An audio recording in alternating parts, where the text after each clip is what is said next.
अस्सलाम वालेकुम। मोहम्मद किचन में आप सबको वेलकम है। आज मैं आपको एक स्पेशल हेयर ऑयल बनाना सिखाऊंगी। ये हेयर ऑयल हेयर फॉल के लिए बहुत बेस्ट है और इससे हेयर ग्रोथ भी होती है और बाल मोटे होते हैं, बहुत जानदार होते हैं। इसमें बहुत स्पेशल इंग्रेडिएंट डाले हैं, अनार, प्याज, लहसुन और मेथी दाना। आप सबको इनकी फ़ायदियत का तो पता ही होगा, लेकिन बहुत से लोगों को इसका तेल बनाना नहीं आता। ये तेल आप बहुत आराम से घर पे बना सकते हैं। मैंने इसमें एक मीडियम साइज़ की प्याज ली है और प्याज को मैंने छिलकों के साथ लिया है। प्याज को मैंने रफली कट कर लिया है, देखें। और मैंने लहसुन भी लिया है। अगर आपके पास देसी लहसुन हो तो बहुत अच्छा है। चलिए तरीका देख लीजिए किस तरह इसको तेल को बनाना है। ये तेल बहुत ही बेहतरीन है। मैंने सरसों का तेल लिया है, तकरीबन 1 बड़ा कप। आप चाहें तो कम या ज़्यादा कर सकते हैं। इस जो क्वांटिटी मैं बता रही हूँ उसके हिसाब से 1 बड़ा कप सरसों के तेल के अंदर मैंने 1 अनार के छिलके डाले और 2 चम्मच मैंने मेथी दाना डाला है। साथ ही मैं इसके अंदर लहसुन डाल रही हूँ। ये मैंने 1 बल्ब लहसुन का लिया, यानी कि 1 पूरा लहसुन लिया, साबुत लहसुन, उसको अलग कर लिया, छिलकों के साथ डाला है। और मैंने प्याज भी छिलकों के साथ डाली है। अच्छा, अनार के छिलके बहुत से लोग सूखे डालते हैं, मैंने सूखे नहीं डाले, मैंने फ्रेश ताज़े अनार के छिलके डाले हैं क्योंकि अभी सीज़न में हैं। और ऐसा होता है कि अगर हम सुखाएं, हम प्रॉपर तरीके से ना सुखाएं तो फफूंद लग जाती है। तो अगर आप देखिए आपके पास सूखे हुए बेहतर हैं तो आप सूखे हुए डाल दीजिए ऑफ सीज़न, और अगर सीज़न में हैं तो बेहतर है कि आप फ्रेश डाल दीजिए, क्योंकि आपने प्याज भी फ्रेश डाली है, लहसुन भी फ्रेश डाला है और अनार के छिलके भी आप फ्रेश डाल दीजिए। और मेथी दाना लिया है, मैंने मेथी दाना को भिगोया नहीं है, मैंने इसमें डायरेक्ट मेथी दाना डाला है।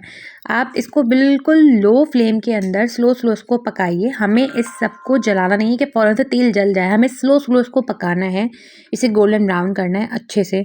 इसको बनते रहने दीजिए तकरीबन। ये मेरा पूरा तेल बिल्कुल स्लो आंच पे 40 मिनट के अंदर रेडी हुआ था। 40 मिनट तक ये पका था। देखिए मैंने आँच कितनी हल्की रखी है। इसी आंच पे आपको रखना है और हर थोड़ी देर बाद आपको चम्मच चलाते रहना है ताकि ये नीचे से ना जले और अच्छे से दोनों तरफ से अच्छे से पक जाए। आँच आप दोबारा देख लें, आँच मैंने इतनी हल्की रखी है, इसी आँच पे रखना है। तेज़ आँच में पकाएंगे तो फ़ौरन से ये जल जाएगा, इसके एक्सट्रैक्ट नहीं आएगा इसके ऑयल के अंदर।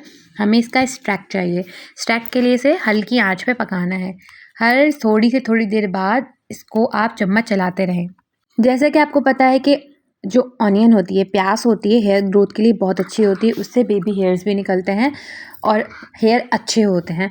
हम अमूमन प्याज पीस के भी लगाते हैं, लेकिन जो बच्चे होते हैं छोटे वो नहीं लगाते, उनको उसकी स्मेल आती है, उनसे बर्दाश्त नहीं होती। तो अगर आप इसका ऑयल बना लें इस तरह तो बच्चे और बड़े सब आराम से लगा लेंगे। मैंने अपनी बेटियों के लिए तेल बनाया है, आप भी ये यूज़ कीजिए। सब ये ऑयल यूज़ कर सकते हैं, आदमी भी यूज़ कर सकते हैं, क्योंकि सबसे ज़्यादा हेयर फॉल उनका होता है। जब ये पक जाए ठंडा करके आप इसके छान के रख लीजिए। इसको लगाने से पहले बहुत अच्छा है कि आप इसे हल्का सा गर्म करके लगा लें ताकि जड़ों के अंदर चला जाए। नहाने से 1 घंटे पहले आप ये लगा लीजिएगा। कम से कम 1 घंटा इसको लगा के छोड़ना है बालों के अंदर, ताकि ये स्किन के अंदर पेनिट्रेट हो जाए और इसके इफ़ेक्ट्स आए। आप ये ऑयल ज़रूर बनाइएगा और इसके ऑयल के फ़ायदे बहुत ज़्यादा हैं, जिसमें से एक फ़ायदा इसमें हेयर ग्रोथ का है। इससे बाल नहीं झड़ते और बाल मज़बूत होते हैं। अब मिलती हूँ नेक्स्ट वीडियो में। अल्लाह हाफ़िज़, अपना बहुत ख़याल रखिएगा।